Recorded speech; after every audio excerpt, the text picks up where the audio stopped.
Hi, everyone.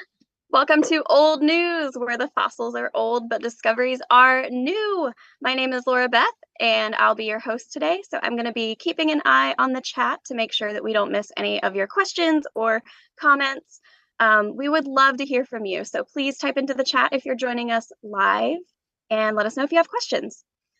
Just in case you're an old news newbie, I do want to remind you that we have old news bingo. If you're a registrant, you probably have the printout version, but I also put a digital version in the chat. So go ahead and click on that. And don't forget that we have live captions available. They are computer generated, so they're on the YouTube video.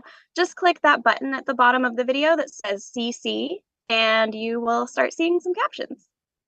All right, so I know you all can see him, the wonderful Dr. Christian Kammerer. Um, Thanks, I had thanks, to. Laura Beth. Appreciate that. um, I'm so excited for our topic today, Hmm. and as you all can see, the title of this one is Big Turts, which Hmm. really makes me want to sing a certain song. Um, I won't make you guys listen to me sing old pop songs though. But maybe some of you, maybe we're on the same wavelength. Yeah, but yeah, like Laura Beth, do you like turtles? I like big turts, and I cannot lie. I wasn't saying you had to sing. But yeah, I think turtles are great. Like, I really think they're one of my favorite groups of animals. I think they are incredible, like bordering on the miraculous that they exist. Yeah, Um, Especially like when you're thinking about relative to like human anatomy and most vertebrates. The idea that there's an animal whose rib cage has expanded to encircle its body, and when it's afraid, it can actually pull its head and its limbs inside the rib cage is absolutely wild. yeah, So it's been said by many turtle specialists that if turtles were extinct and we found fossils of them, we would not believe they existed. We would think that the paleontologists got it wrong. They fit it, in the wrong way. They've no way that this animal could be real. But they are real. They live with us. And indeed, some of them share our home. So, there's a lot. When we think about turtles, we often think about animals like this, red-eared slider that I'm showing here. This is a very common pet turtle that also is native to North America, but has become established in many continents due to pet escapees. Um, but generally, like when we think about turtles, we're thinking about something that could, fit kind of in the size, in the size range of fit in your hand, or maybe like at most size of a frying pan or so.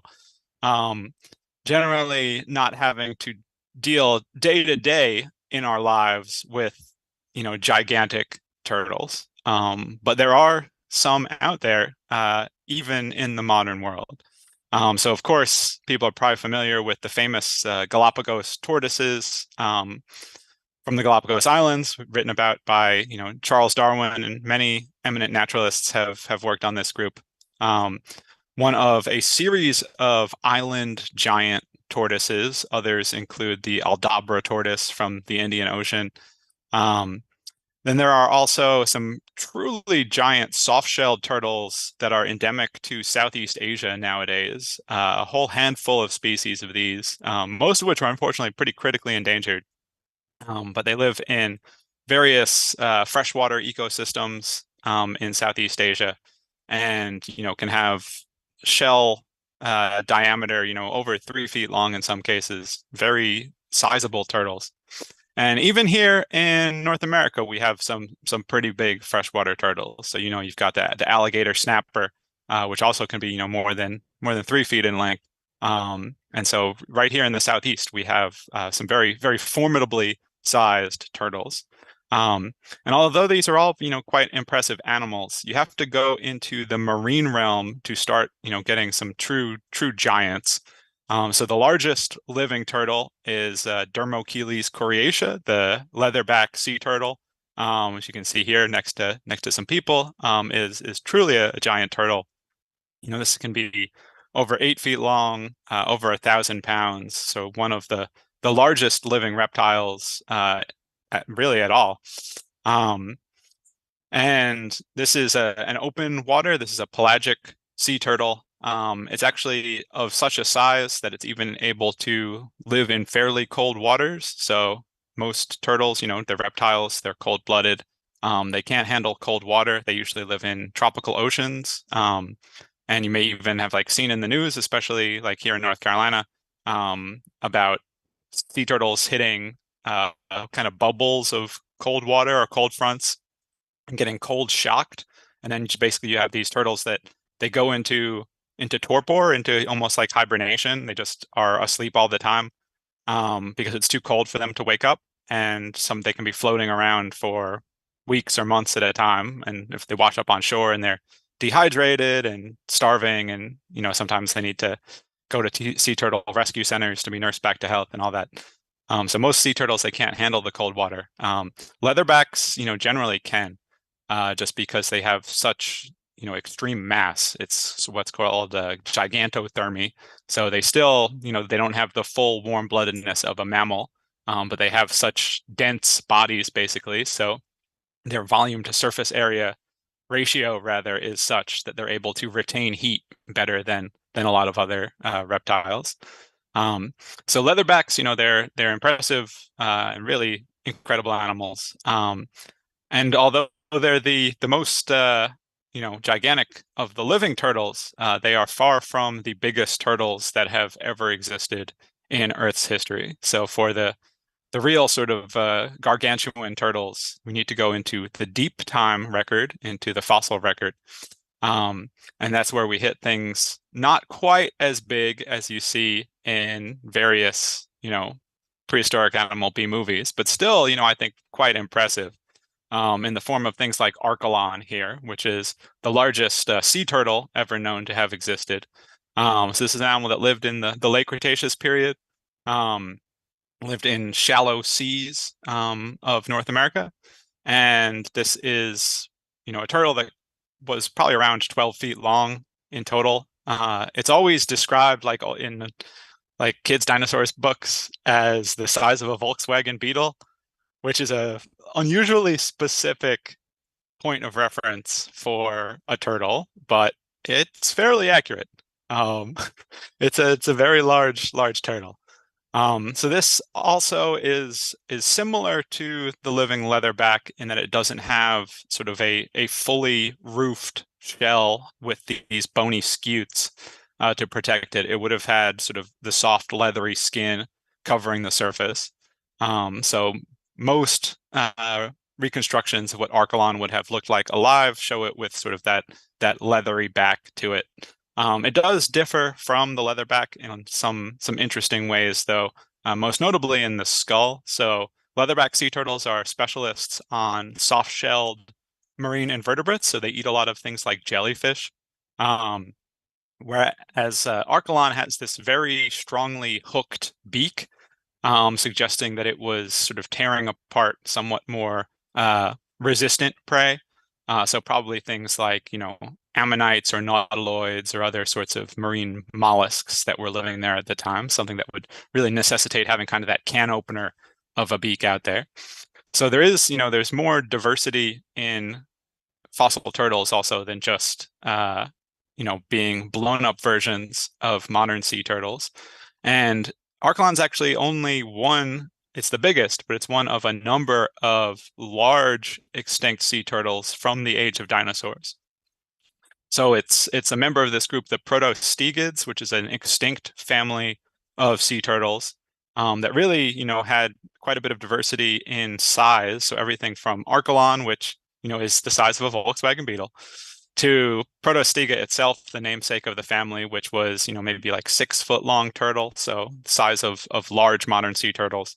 And then to little things like Rhinocheles, you can see the complete skeleton on the right there, which is, is a sea turtle that could fit in the palm of your hand, really just a tiny little turtle. And so a lot of size diversity, but then also morphological diversity. So there's only the skull is known of this particular protostegid. It's an animal called OCP Kilon from the late Cretaceous of Morocco. You can see that it would have been a very large turtle. So, in compared to a human at the lower right there, the outline, so just the skull is very big. This is an animal that would have been, on the scale of a leatherback, but probably even larger. But the skull is completely bizarre, not only by turtle standards, but really by sort of vertebrate standards in general. So it's this very long tubular structure that's actually hollow. So it's sort of like the bones have curled over kind of this central tube, really. And it's this sort of snout is really among vertebrates only seen in things like seahorses. Um, and it's thought that this may have fed somewhat similarly to modern beaked whales. So like used suction feeding to just kind of like almost like a pipette of just kind of like sucking up prey in front of it. But with an animal this strange, it's really difficult to interpret its paleobiology, especially since we only have knowledge of the skull. Articulated skeletons of OCP chelon have yet to be discovered. So we don't really know what it was doing in terms of the rest of its body. Sort of assumed to have kind of standard protostegid body form, but if the skull is this divergent, we can't be sure that the body wasn't also quite divergent. So protostegids, they for several million years, they were sort of all over the world. So their fossils have been found from many continents, and were probably in basically all the tropical seas in the late Cretaceous period. If we go past the extinction of the dinosaurs, past the so-called age of reptiles, into the Cenozoic, into the age of mammals, we lose a lot of the reptilian diversity of like dinosaurs and mosasaurs and ichthyosaurs and all these other things, pterosaurs. But there's still some very large reptiles in the Cenozoic. So giant snakes, giant crocodilians, and giant turtles. And indeed, what may be the largest turtle of all time, sort of running neck and neck with Archelon for that title, is this animal, Stupendomys. So Stupendomys is a freshwater turtle. It's a member of the group called the side-necked turtles, which are still alive today. Um, and it lived in northern South America in the Miocene and Pliocene epochs. So, thinking about like 15 million years ago or so, in places like Venezuela and Colombia today. So you can get an idea of just how large of a turtle this is, next to a person for scale. So, I mean, these are some of the largest turtle shells that have ever been discovered. I think the absolute largest one is 2.86 meters long. So that's a turtle shell like around 9 feet long. So the whole turtle would have been, with the head and the tail and everything, would have been in the sort of the 12 to 15 foot range. And so this animal is also known to show dimorphism between males and females. So the males had these kind of like big spikes over the shoulders on the front of the shell, on the front of the carapace there. And it seems that the females didn't. And so the reason for this is, probably some sort of either display or for combat between males. If you've ever seen either nature footage or at the zoo of large tortoises, males, they often will fight for dominance in a very like protracted and awkward manner, where these incredibly slow-moving organisms are kind of like wrestling, and you can hear their shells kind of like creaking against one another as they try to flip each other over. So the battles, if they existed between male stupendomys, probably would have been all the more I won't say harrowing, probably like hilarious, just because these were probably also fairly slow-moving animals. Um, but stupendomys around in sort of freshwaters in the late Cenozoic, and then also on land there were giant chelonians. So there were giant tortoises that greatly exceeded in size even the modern Galapagos tortoises. But these actually weren't restricted to islands. They lived in completely sort of continental ecosystems. So the biggest one that's known is this species here, Megalocheles civalensis, often known by its former name, Colossocheles atlas. which is admittedly a cooler name, but unfortunately, Megalocheles has priority. Um, so this is that there was the I showed the picture earlier of a person riding a Galapagos tortoise. And probably the tortoise was under a great deal of strain in trying to hold up this person. Megalocheles, I think you could probably like pretty safely ride without any worries. Like this is a very, very strong turtle. Um, and so this is an animal that lived in the Pliocene in what is currently India and Pakistan um, in as part of a community of giraffe relatives and ancestors of modern antelope and elephants and various big cats and things. So not just a lot of well, let me just say this. So a lot of the discussions of Galapagos tortoises are that these reptiles they can't grow to big size on continental land masses because they're getting outcompeted or out hunted or whatever it is. But free from predators and with no other competitors out on an island, they can grow to giant size. And that's true to an extent. That's basically just island gigantism in a nutshell. But it's not unique to tortoises. And the fossil record shows us that there were plenty of tortoises that did just fine, reaching very large size in what are essentially modern ecosystems. And some of like the reason we don't have big tortoises on land rather than islands anymore may have more to do, one, with changes in climate, but also just with humans being around. So some of the giant land tortoises may actually have been hunted to extinction by early hominids. And certainly we know humans are very good at killing off large, slow-moving, edible herbivores. So it may just be that the giant island tortoises, because they didn't have any interactions with humans, that's why they're the ones that have survived to the modern day.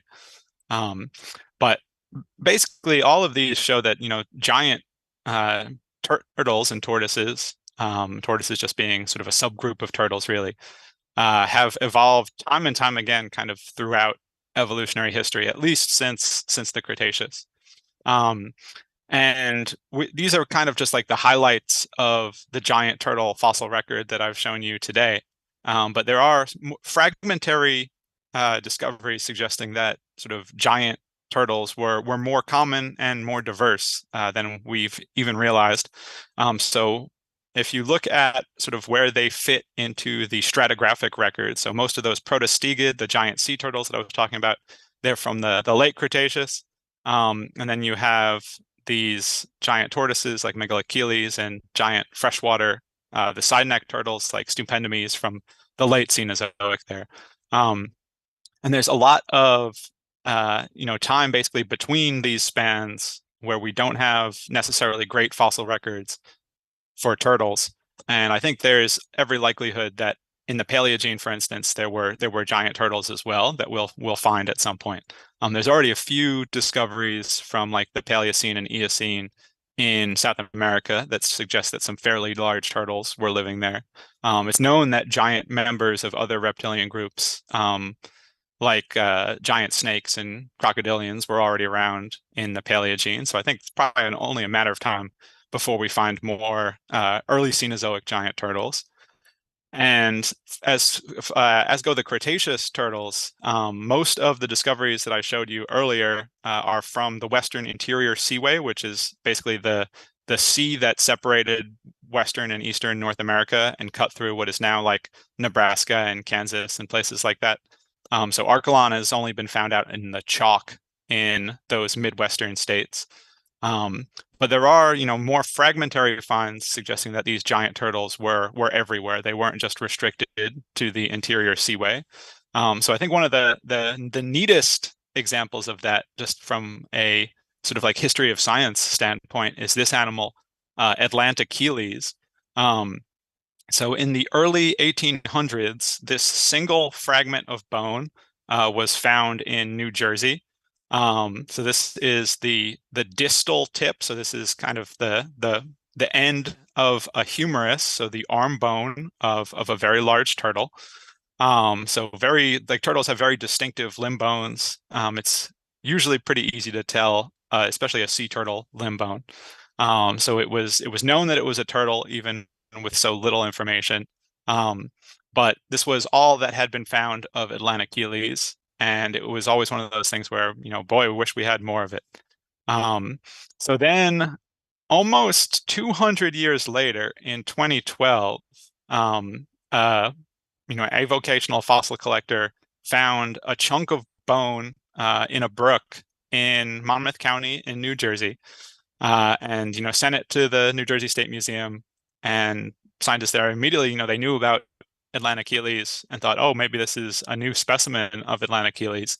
And it was not a new specimen of Atlantocheles. It was actually the same specimen of Atlantocheles. They fit the two halves of the exact same bone together, and it turns out this is just the complete arm bone of Atlantocheles, separated by 2 centuries and then reunited.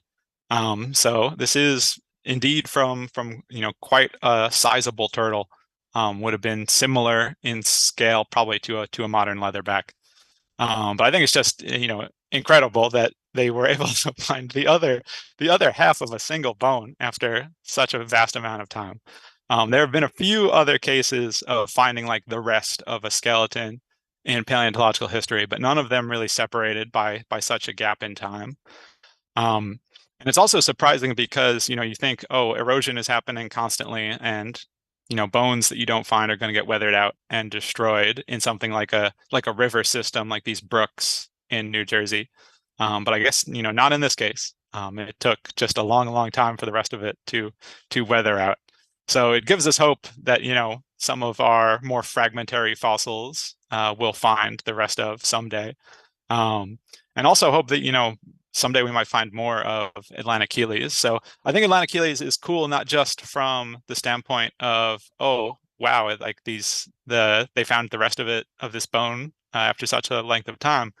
Um, but it shows that these giant, uh, almost certainly protostegid sea turtles were living along the eastern coast of North America in the Cretaceous as well, in more open oceanic habitats. So the thing about the Western Interior Seaway is it was a very shallow and very warm sea, so really like ideal condition for marine reptiles. But there is, knowing what we do about like leatherbacks today being able to be in, colder water and like real open ocean pelagic habitats, as well as the generally higher temperatures of the Cretaceous worldwide, we should expect there to be these giant turtles in the Atlantic as well. So Atlantocheles, is a demonstration of that. And more recent discoveries have, so this, the rest of this Atlantocheles bone was described in 2014. But yet more recent discoveries have really accentuated that further with also pretty fragmentary arm bones, but showing that there were similarly sized turtles living in Egypt and in places like Lebanon as well. And now, as of a few weeks ago, also in Europe. So very recent work in the Pyrenees. So these are the mountains between France and Spain. So at altitude, you can see there's still snow on the ground here. Uncovered portions of a truly gigantic turtle shell. So this is from an animal that would be comparable in size to Archelon. Unfortunately, they didn't find the complete skeleton of it. They did find just a portion of the shell here at this site in Alt Urgell, which is in sort of northeasternmost Spain. You can see the little marker there, right by Andorra, and near southern France. But what is known of this is enough to show, one, that it's a very big turtle and that it's something different from Archelon, Protostega, basically any of the other large Cretaceous turtles known from shells. Unfortunately, with turtles, there's what's called a parataxonomy, which basically means that we have some species that are only known from shells and some species that are only known from skulls and like limb bones. So can we be entirely sure that this, for instance, isn't the unknown shell of that Moroccan animal, OCP Chelon, or the shell of Atlantocheles, which is just an arm? No, we can't be sure. So it's really one of those things where you name them based on what you have, and maybe at some point down the line, we'll find a complete skeleton and it'll show that all three of these things are just parts of the same animal, in which case the oldest named thing will have priority and we just kind of have to deal with that. But for now, it's the shell at least is very distinctive, so they've named it as a new species of giant marine turtle, Leviathanocheles enigmatica, the enigmatic sort of Leviathan turtle, referring, of course, to the giant mythological sea monster, the Leviathan. Um, which, yeah, I think is probably a pretty appropriate name for a turtle that was in all likelihood, at Volkswagen Beetle size as well.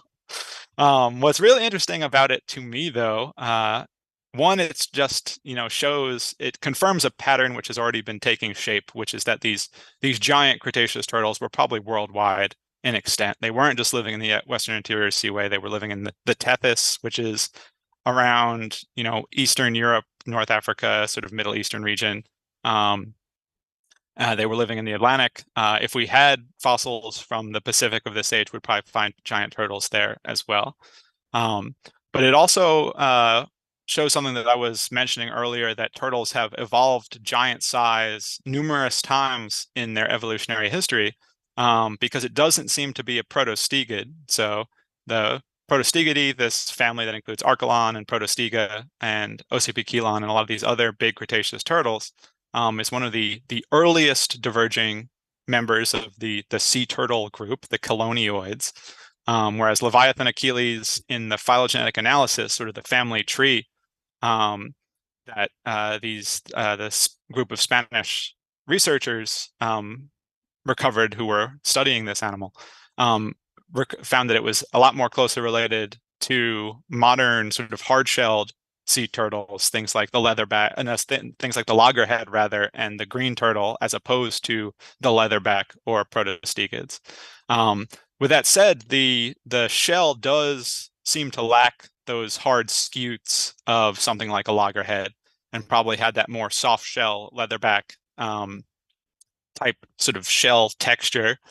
And so this is probably, again, something that is evolving independently with giant size and pelagic habits in this turtle. So even like if you just consider modern turtles, many groups have lost sort of the complete scutes on the carapace when they've become more aquatic. So the leatherback does it.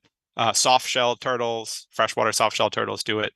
There's an animal called Keratocheles in Australia that's a very highly mobile aquatic turtle that has reduced the scutes, basically the armor covering.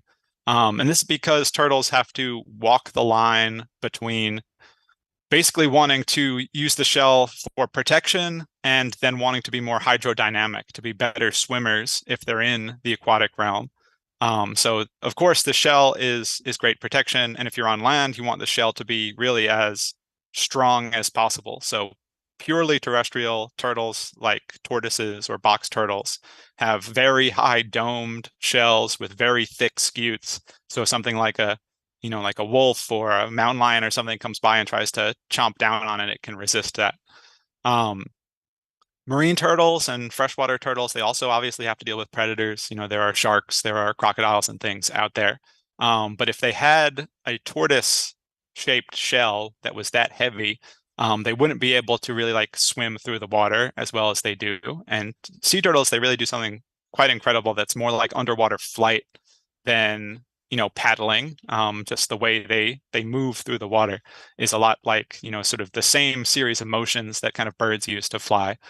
And so they don't want to be weighed down by a super heavy shell, so they lighten it up as much as possible, losing a lot of the shell mass, bone density, and those sort of armor-plated scutes. That doesn't mean they're completely defenseless. Like having just the bones of the rib cage is still protection, like our own rib cage protects our internal organs. But it's the trade-off of how heavily armored do you want to be versus how good of a swimmer do you want to be? Because if you can't move very quickly if you're just totally laden down with armor. So we've seen, basically Leviathan Achilles, I think this is a great example of just how much convergence there is throughout turtle evolution.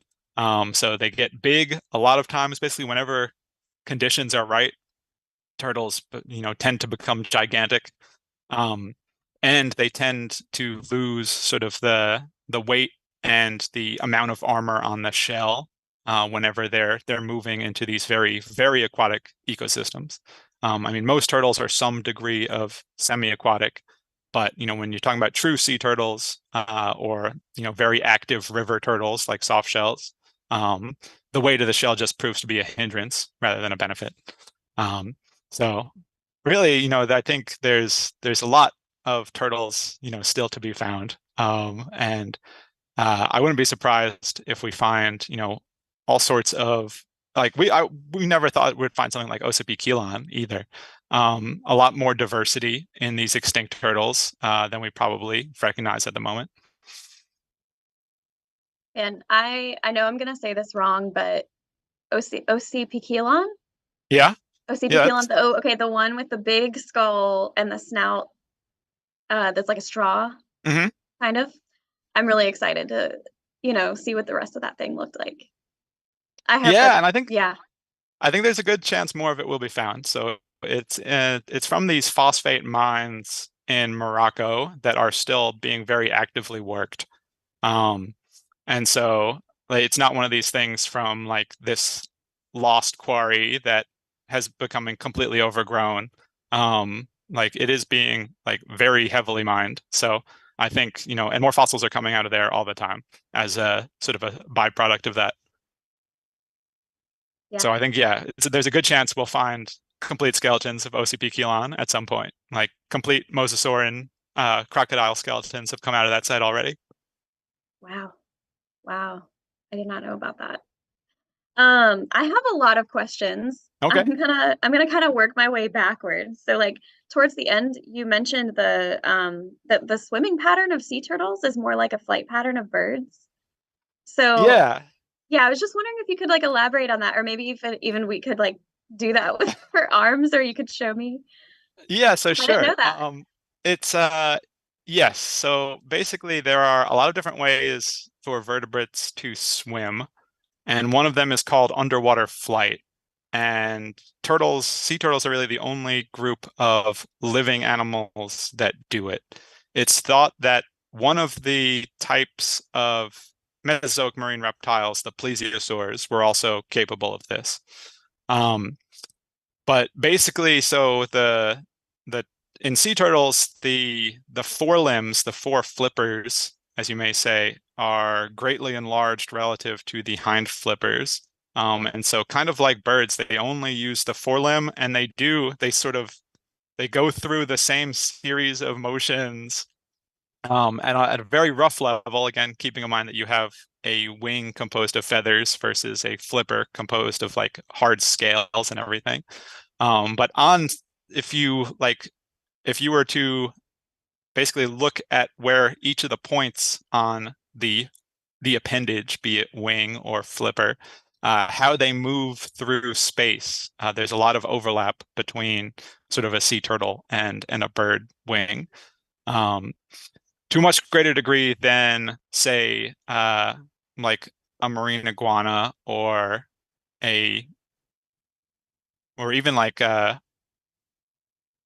whales and dolphins and things. Because for the most part, like most aquatic vertebrates are using like the body to swim rather than the forelimbs. Um, so, I mean, if a lot of those animals are mostly being powered by strokes of the tail and sort of like the axial musculature. So they're in like whales, they're using the flukes. In something like a marine iguana, it's sculling the tail from side to side and actually holding the limbs tight against the body. So there's actually very few secondarily aquatic vertebrates, and then even fish. When you think about fish, they're mostly moving the body from side to side, whether that's via the tail or like if in an eel that's also undulating, like sea snakes do the same thing. So the way turtles swim is actually, quite rare and unique among living animals. Though, like I said, it's been evolved a few times in the reptile fossil record. Man, that's really cool. So I think that last month we talked about dino motion, and there was Yeah. some really, really cool research done in that where you'll just have to watch the episode, but I think we need that for birds and and sea turtles? I would love to see that, like a CT scan where they've plotted the points.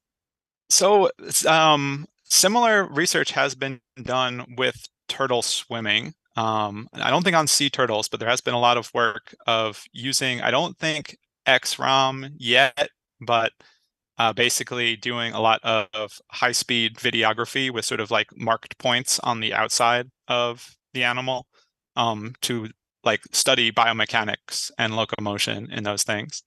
I would love to see the XROM data for them though, and really see what's going on inside the body. Because among other things, like just we mentioned that the turtle shell is its rib cage. Seeing the limbs as they're in motion, going kind of inside and outside of the sockets, which are inside the ribs, would be super cool. Yeah, So yeah, yeah, that would be really XROM folks, get on it. Maybe they already cool. have. Maybe that the work may well be in progress. I just haven't heard of it yet. Yeah. So Andrea has a great question.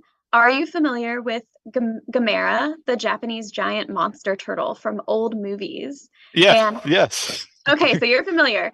Mhm. Giant turtle. Sorry, can you repeat that again?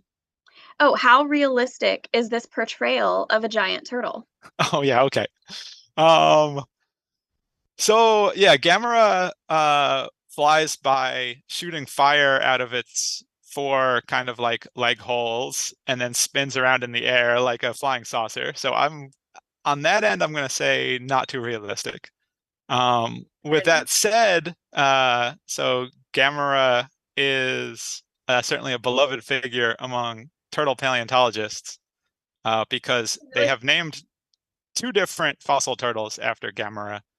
There is a spiked turtle from East Asia called Siamese Gamera that actually has big spines coming out of its shell, which is kind of like Gamera has. And then there's a genus called Gamerabania, which is a member of this group of extinct turtles, the Bainids, that lived in the late Mesozoic and then Cenozoic. Um, and that one I think is from the American Southwest.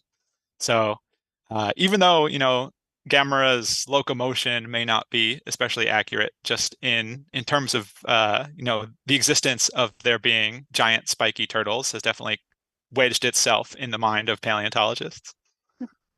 Do you think that they were inspired by fossils? Yeah, I mean, I think to an extent. Um, in the same way that like, Godzilla is inspired by dinosaurs, but also no dinosaur is 200 feet tall and breathes radioactive fire. Yeah. So it's a confluence of sort of Cold War, atomic age fears with, you know, highly exaggerated understanding of sort of, a lost age of reptiles when they were all bigger and sort of like these creatures, quote unquote, ruled the earth. Hmm. Oh man, that was a fun question, Andrea. Thank you. Yeah, We have another fun question from Tam Jammy. Do we have any idea how long lived these things were? How long did they live? we do, we don't. So unfortunately, there hasn't been too much osteohistological work done on the real supergiant turtles. Um, so it is possible, it's theoretically possible to get that information by, basically cutting open their long bones, something we've talked about on old news before. You count the inside like tree rings and see how old they are. Um, there's a lot of variability in that. It's not always just like one for one, every ring equals 1 year. And also you need to be able to destructively sample the specimens. So for something like Archelon, where you have, that one nice, beautiful, complete skeleton at the Yale Peabody Museum that I showed before, they're not going to just let you cut that up. Yeah. From some of these more fragmentary bones, though, yeah, it should be possible. Um, for the giant tortoises like Megalocheles, there's every reason that they were capable of the same, you incredible age in giant tortoises, who, minimally, we know they can reach 100 years. There was one tortoise actually that just had a birthday of 190 years. Wow. And that's we don't know that it's exactly 190 years old, but it's 190 years you have a good record of existed, basically. So and and there have been like it's possible some tortoises have been thought to live, over 200 years. And some historical records saying as long as like 252 years. It's clear tortoises can live for a very long time. And I'm sure like Megalocheles, and there's another one from Europe called Titanocheilon that's around the same size. And there's one from North America also on land called Hespero testudo that got very big. So these centenarian tortoises, I think, are very reasonable. For the giant sea turtles, it's really hard to say much about their growth rates. If they grew very slowly, they probably very active and sort of fast growing things. They may not have lived quite as long. Um, so really, we just need more data. We need to start cutting open their bones in order to figure out modern turtles. There's a lot of state in how old they can be. So you have turtles that can grow to adults a few years versus ones that take decades, and that also influences their maximum lifespan. Mhm. Since you mentioned the bone histology in Mhm. regards to, the lifespan, I was just wondering, is that also how we would tell if a fossil animal is male or female? Like, do they use bone histology, or how would they know that? No, so not really. It's very difficult to for a lot of groups. So there are cases where it's very clear. So like in extinct in the giant deer, Megaloceros, you have skulls that have antlers, and then there's skulls that don't have antlers. And in modern deer, that are related to them, males have antlers, females don't. So it's very straightforward. Similarly, in fossil sharks, where we have the complete skeletons preserved, like in the Paleozoic, males have claspers, females don't. So in that case, it's very, very straightforward. For other groups where there's no real bony correlates of, you know, something dimorphic, something different between males and females, it's hard to say. There's been a lot of research, including at our own museum, trying to figure out in dinosaurs whether or not there are specific tissues in the bone using histology to tell the difference between males and females. Because in birds today, there is what's called medullary bone, which is only present in females. Um, and there's been a lot of work trying to see whether in dinosaurs there is medullary bone at all, and if so, whether that is indicative of females. And it's ongoing. Like right now, I'd say it's still the evidence is equivocal. Um, there isn't great evidence, to my knowledge, in turtles from the histology.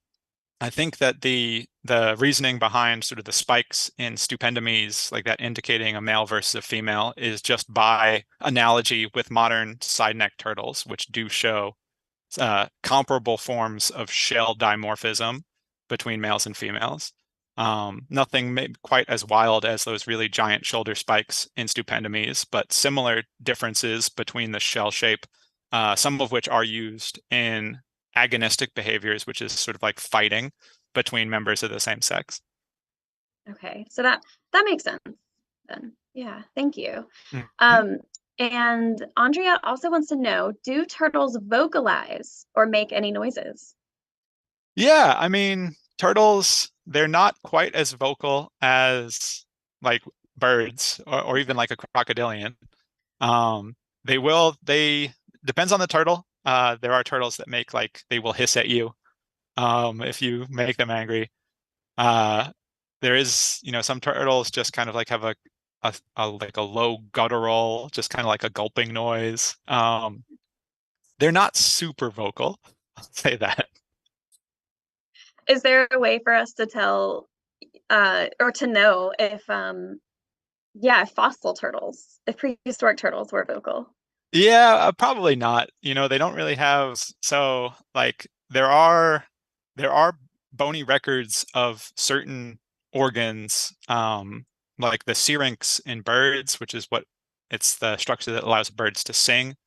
Um, the hyoid bone in mammals is the bone in our throat that is basically vibrates and is part of our own capacity for speech. So the hyoid is a very ancient bone that's seen in a lot of different vertebrates, but for most of the non-mammalian vertebrates, it's not really used as much in vocalization. It's part of a depressor structure sort of below the tongue that helps to basically, if you're a suction feeding animal, to open up the throat, and then when you open your mouth, there's a difference in pressure. There's a vacuum formed, and then you suck in your prey. So, and some things like suction feeding turtles, and you might have, the hyoid being used in that way, but we don't think it has anything to do with vocalization in these reptiles. So, yeah, so there's no real good bony correlate for whether they could make noises. I mean, it's the same thing in dinosaurs. Like, we don't know really anything about the noises dinosaurs would have made. And it's all based on kind of speculation and analogy of whether they were doing things more birdy or sort of more like alligatory in terms of the noises they would have made. Um, and neither of those things is what like pop culture usually presents the noises the dinosaur make, though, which is like usually based on mammals. Like you have Yeah. dinosaurs roaring like lions and tigers, which seems very unlikely. If anything, maybe like bellowing like an alligator, but maybe even more likely because these are their modern relatives, they would have been like clacking away like a stork or an ostrich or something. And bellowing, honestly, like if you've ever seen or heard a gator bellowing near you, it's still pretty ominous, Oh yeah, for sure. pretty creepy. It's like, oh, there's something deep around me, deep and Hmm. big. This may be our last question for today. All right. We'll see how it goes. And remember, type in your questions if you have any other questions. But I was wondering about, because you mentioned the tortoises that on land and how awkward Hmm. looking it is. And so I was just wondering about turtles in the water, like sea turtles. Do they fight in the water, or do we know anything about their behavior towards each other You in know, that way? that's a good question, and I don't know that one. I don't know. I've never really heard about agonistic behavior in fully marine turtles. Um, I can't really see why they would, because I mean, one of the main things that like land turtles are dealing with is a lack of territory. They don't move very quickly, and so they can be protective in some species of their territory, of their domain where they're feeding. Um, if you're a sea turtle, like you're moving a lot, and they cover very wide ranges. And that's true both when they're feeding and when they're like moving to places to breed. Uh, I mean, the only thing I would think of that they would really like be fighting over territory would be when they're coming up on land to lay their eggs and like getting primo spots on the beach. Right. But I've seen turtles, sea turtles lay their eggs on a few occasions, and I never saw them fighting. So again, I don't know for sure the answer to that one. Yeah. But I don't think marine turtles are that agonistic. Yeah. And that would make sense if, they've got the whole ocean to themselves. Yeah, yeah, right. They can spread out. Um, okay, so Tam Jammy, great question to end on. Do we why turtles took to the water?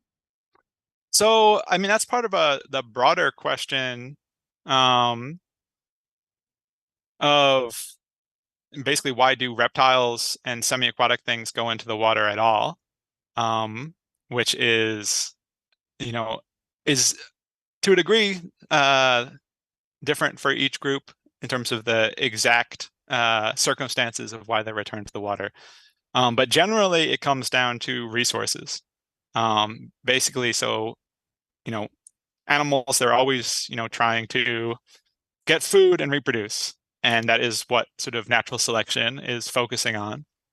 So if in their current circumstances, there are more resources to be had in the water than on land, they will spend more time around the water and maybe eventually go into the water. For turtles, it may be slightly different just because they are part of this huge number of reptile groups that went back in the water in the Triassic period following the end Permian mass extinction, which, yes, we've mentioned before, was the worst extinction in Earth history, um, and really just apocalyptic landscapes afterwards. And so it does seem that marine environments recovered faster than terrestrial environments following the extinction. So you have a lot of marine invertebrates, sea creatures that you see within like a million years after the extinction, whereas it seems like you don't get really robust, healthy ecosystems on land for 5 to maybe as much as 15 million years after the extinction. So there may have just been more food in the water than on the land. The Triassic is also an incredibly hot and arid period in Earth's history. So this is a time when like truly brutal, blistering heat and harsh rays of the sun were present throughout basically all the equatorial regions. And so if you're a reptile, that wants to survive and cool off, maybe you're going into the water because of that. Because there may have been as many as 15 different groups of marine reptiles sort of making that transition in the Triassic. It depends. The evolutionary relationships of the various Triassic reptile groups are very poorly resolved, particularly for the marine reptiles. It's possible that there were only like a few like ancestors that like became semi-aquatic and then started to diversify into all these different groups. But at least sort of between the ancestors of crocodiles, the ancestors of snakes and lizards, the ancestors of turtles, and the ancestors of things like plesiosaurs and ichthyosaurs, there's some degree of independence in terms of going back into the water. Um, so yeah, so probably initially to get food and to avoid the heat is why turtles initially went to the water, because the first turtles that ever existed are marine. So the origin of turtles seems to be tied to going into the marine realm.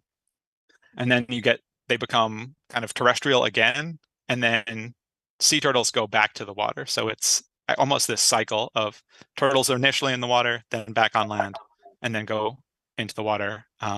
In the Cretaceous, it's like why modern sea turtles, colonioids, become fully marine probably has something to do again with resources. So there's what's called the Mesozoic Marine Revolution, where there's a lot of the modern groups of invertebrates and fish showing up, and a lot of diversification and increased biomass of various types of mollusks and things like crabs. So there was a lot to eat in the ocean at that time. And also, you do have a lot of these very warm, very shallow water seas that would be really, easy from an evolutionary standpoint for a semi-aquatic reptile to then become fully marine. Right, like they're not going straight into the deep end.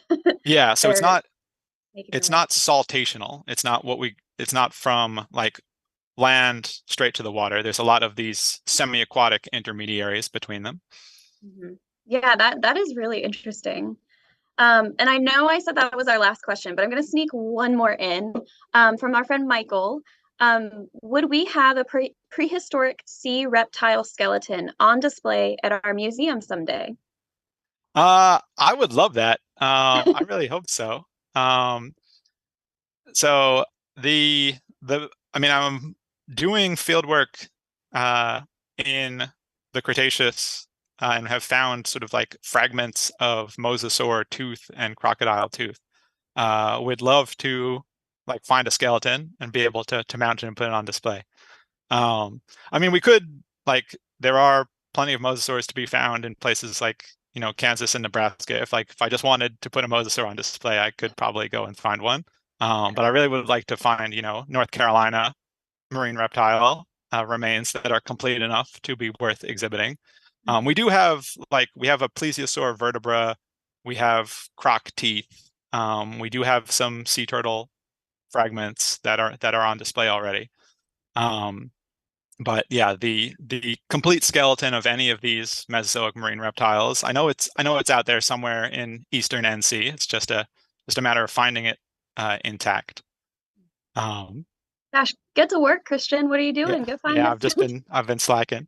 Um, Also, while I was saying that, I did have a quick check, and it turns out that loggerhead sea turtles will fight over seagrass beds.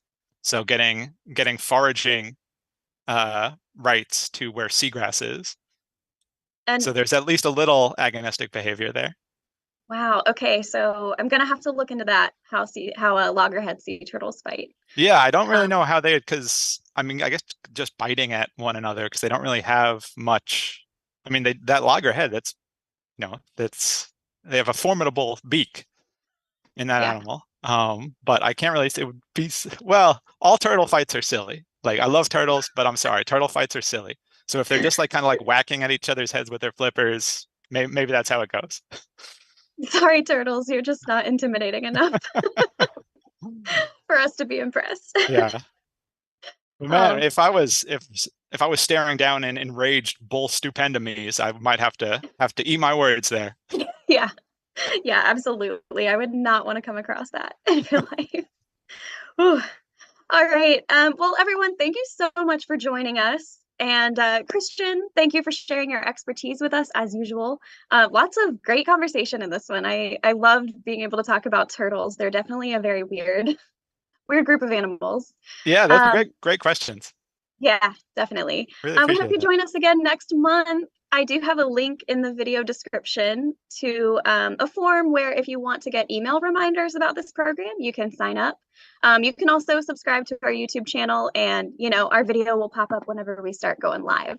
So, yeah, we hope to see you all again next year and happy holidays, everybody. Stay safe. Yeah. Took your Yeah, line. I'm sorry, Christian. it's okay. Everybody have a great end to the year. See you in 2023. All right. Thank you, everyone. Bye. Bye.